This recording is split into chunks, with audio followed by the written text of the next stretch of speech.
All right, welcome to another video. We're going to look at solving circuits this time.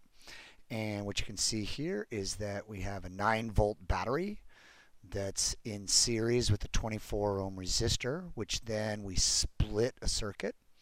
This circuit has a single resistor 45, where this little branch here has 12 and then 18 ohm resistors. And we're just going to walk through how to solve this entire circuit, finding the voltage of every resistor, the current at every resistor, and then finally, when we're all done, the power at every resistor.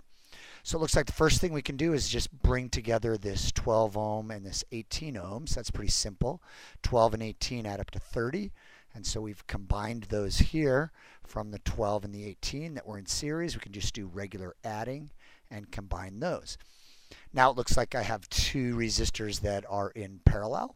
So I can do the equation for parallel, which I'll refer to as crazy adding, because a 45 and a 30, you'll see, become an 18. And that makes sense because this resistor that's equivalent to these two in parallel needs to be less than the smaller of these two. So we know it's going to be less than 30. So 18 is not surprising. Okay, so now we have two in series, and that's pretty easy to combine the 24 and the 18, which gives us a 42. So now we have a circuit here that's very simple to solve, 9 volts and 42 ohms. We can use V equals IR, and we can solve for the current. So we get the current that comes out, it comes down, and it comes back through the 0.214 amps. Notice that the 9 volts here to the battery is lifting up 9 volts, so we drop 9 volts over here as the current moves clockwise through this circuit. Okay, now that's going to enable us to go to this next picture because we have 0.214 amps here, which is going to be valid for this picture, and I can go ahead and fill in those amps. So we have this coming across, it's 0.214 amps going through both. That's going to enable me to solve the volts at each one because, again, I can use V equals IR. So 18 times 0.214 is going to give me this 3.86 volts. Meanwhile, the 24 times 0.214 give me the 5.14. And you'll notice that these 2 volts need to add up to 9 volts. That's because if I lift 9 volts, I need to drop a total of 9 volts.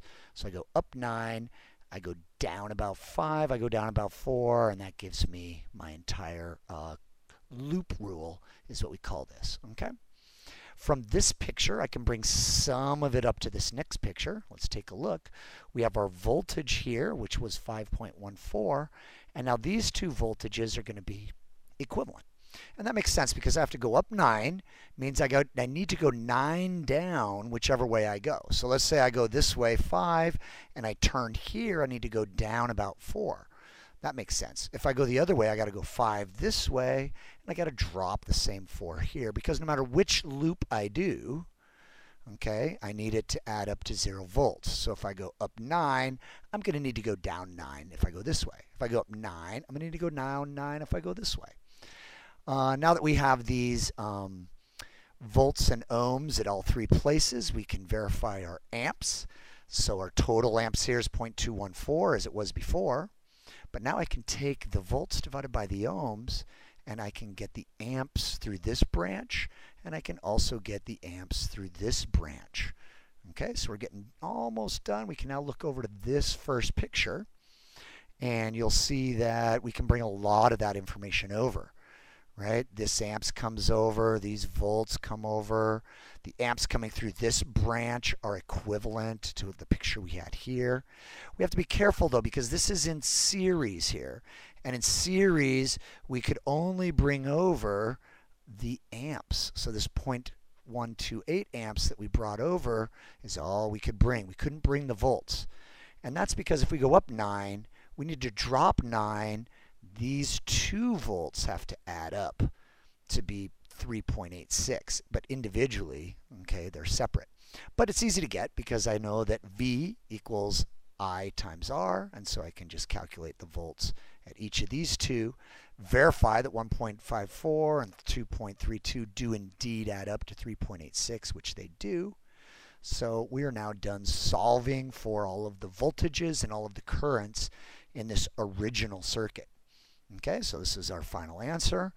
We now can do the powers. I'm going to start with the power of the battery here. So the current is 0.214 coming through the battery of 9 volts.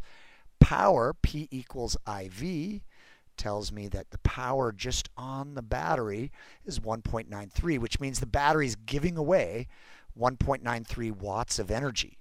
And that's going into heating up all of these resistors. So the power of all of these added together should give us the power that the battery is giving up of 1.93. So for each one, we take the amps times the volts and get a power here.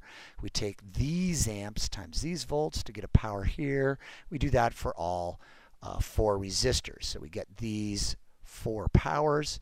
And our final check to make sure we didn't make a mistake along the way is to add up the powers of the resistors, that's the heat being lost, and make sure that they add up to the total energy being given by the battery. And sure enough, if you add up these 4 green numbers here for the watts, we see that we get 1.93 watts, which verifies the whole problem was solved correctly. So take your time, step by step, and you can solve the whole thing. Good luck.